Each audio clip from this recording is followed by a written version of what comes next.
Hello guys, কেমন আছেন সবাই? আবারও নিয়ে আসলাম ছোটো মাছ রান্না নিয়ে। আমার পরিবারে এত পরিমাণ ছোটো মাছ পছন্দ করে, প্রতিদিন বলে ছোটো মাছ রান্না করার জন্য। তাই আজকেও ছোটো মাছ রান্না করলাম। ছোটো মাছগুলোকে সব রকমের মশলা দিয়ে, সরিষার তেল দিয়ে হাতে মাখিয়ে বসিয়ে দিলাম। এখন একটু নেড়ে চেড়ে ঝোলের জন্য পরিমাণ মতো পানি দিয়ে দিব। এরপর একটা ঢাকনা দিয়ে ঢেকে দেবো, যেন তাড়াতাড়ি মাছগুলো হয়ে যায়।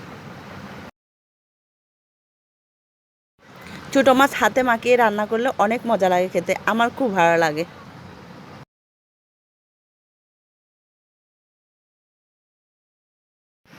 ঢাকনাটা উঠিয়ে নিলাম, দেখুন কত সুন্দরভাবে মাছগুলো হয়ে গেছে।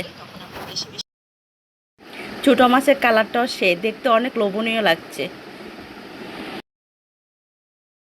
আমার ছোটো মাছ রান্না কমপ্লিট, দেখুন কত সুন্দর হয়েছে ফাইনাল লুক। ধন্যবাদ সবাইকে।